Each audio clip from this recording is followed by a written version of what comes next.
Bonjour, bienvenue dans le quatrième exemple d'application lié à la gestion de projet. L'objectif de cette première partie est d'explorer les requêtes SQL avec les clauses GroupBy et Having, du décompte du nombre de composants logiciels dans chaque projet à l'identification des projets ayant plus de 5 composants logiciels. Alors comme toujours, prenez une feuille et un stylo et c'est parti. Donc voici la base de données avec laquelle on va travailler. Donc cette base de données contient 4 tables. Donc la première table, c'est la table développeur, qui stocke les informations sur les développeurs. La deuxième table, c'est la table projet, qui stocke les informations sur le projet. La troisième table, c'est la table logiciel, qui stocke les informations sur le logiciel. Ainsi, la dernière table, c'est la table réalisation, qui stocke les réalisations des développeurs. Donc par exemple, prenons cet enregistrement-là. Donc on a PG1, ça veut dire le projet PG1 est réalisé par le développeur numéro 1, et ainsi de suite. Donc on peut facilement déduire les relations entre ces 4 tables. Donc on a une relation entre développeur et réalisation. Donc cette relation est établie en utilisant le couple numDev dans la table réalisation avec numDev dans la table développeur. Et on a aussi une relation entre projet et logiciel. Donc cette relation est établie en utilisant le couple numProj dans la table logiciel avec numProj dans la table projet. Et finalement, on a la relation entre projet et réalisation. Donc le couple c'est numProj dans la table réalisation comme clé étrangère et numProj dans la table projet comme clé primaire. On peut aussi représenter ces tables sous forme d'un schéma. Donc voici le schéma associé à cette base de données. Donc la première table c'est la table développeur, donc qui a les informations suivantes, numDev, nomDev, adresse dev, email. Deuxième table c'est la table projet. Donc la première colonne ou bien la première information concerne la clé primaire.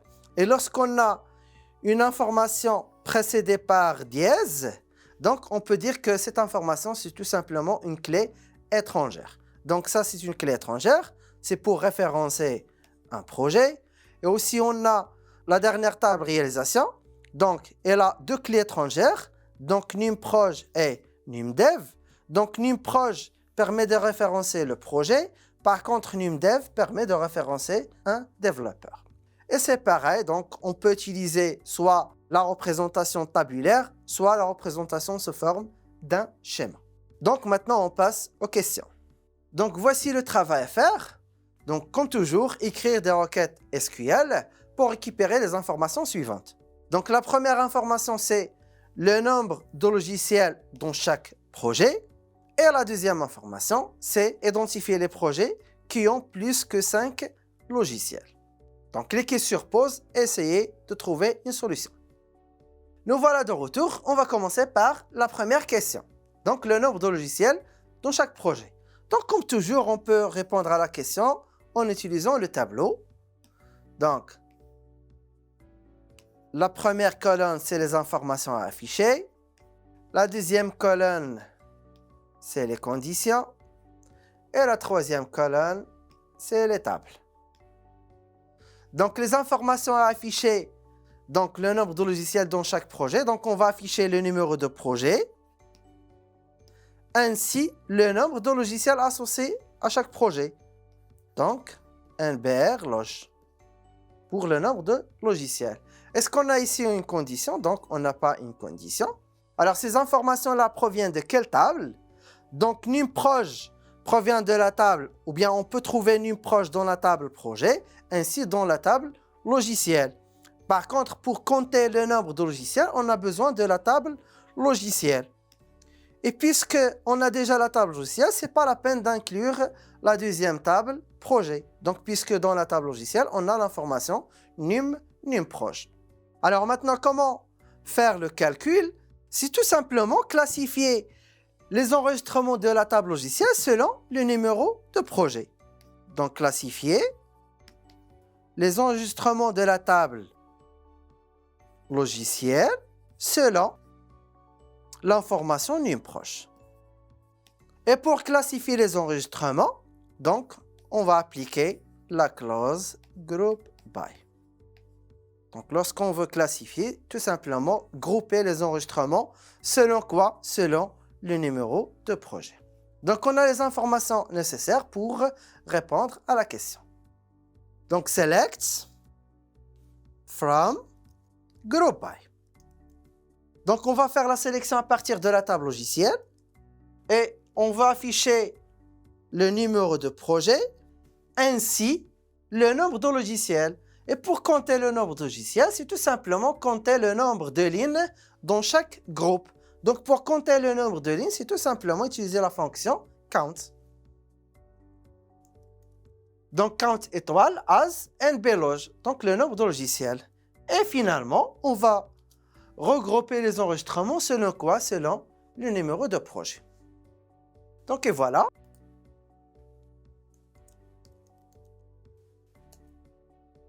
Donc voilà, donc on a le nombre de logiciels dans chaque projet, par exemple 3. Donc le nombre de logiciels dans le projet PG1. Donc ici on a 6, ça veut dire le nombre de logiciels on a 6 dans le projet PG4 et ainsi de suite. Donc on peut vérifier les enregistrements en affichant la table logicielle.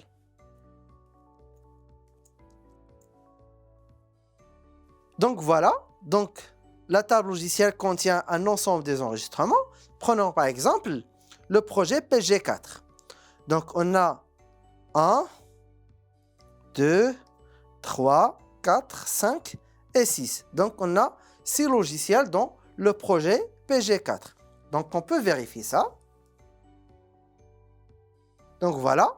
Donc, le nombre de logiciels dans PG4, c'est tout simplement 6. Et c'est pareil pour le reste. Donc, on peut appliquer la même chose, c'est tout simplement compter le nombre de lignes associées à chaque projet pour avoir le nombre de logiciels. Passons maintenant à la deuxième question. Donc, afficher les projets qui ont plus que 5 logiciels.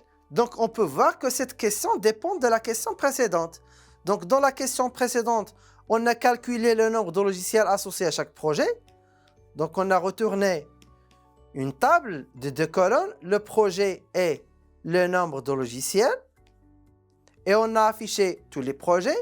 Par contre, ici, on veut afficher seulement les projets ayant plus que 5 logiciels.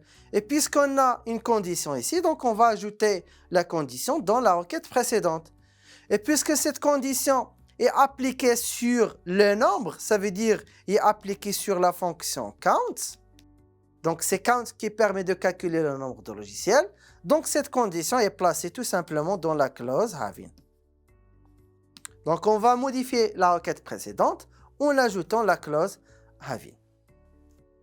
Donc, group by numProj, having, le nombre de logiciels, ça veut dire nbloge, déjà calculé, est supérieur strictement à 5. Donc, une fois exécuté, donc on peut voir à partir du résultat précédent que le projet PG1 a 3 logiciels, le PG2 a 5 logiciels, par contre 3 et 4 sont 6 logiciels et PG5 a 2 logiciels. Donc, les projets à afficher, c'est tout simplement le projet PG3 et PG4, puisque ces deux projets ayant plus que 5 logiciels. Donc, une fois exécuté, donc, on obtient le résultat suivant. Donc, numProj, donc PG3, donc a 6 logiciels et PG4 aussi 6 logiciels. Donc, on peut voir ici que la condition qu'on a appliquée, c'est tout simplement une condition dans la clause having, puisque l'opérateur ou bien la colonne dans laquelle on a appliqué une condition, c'est tout simplement une fonction d'agrégation. Et lorsqu'on a une fonction d'agrégation, la condition sur cette fonction est placée dans la clause having. Et automatiquement, lorsqu'on a une fonction d'agrégation, et forcément, on a la clause groupby. Et voilà, cette première partie touche à sa fin. Dans la prochaine capsule, nous aborderons encore plus de défis dans la gestion de projet avec SQL. D'ici là, happy querying!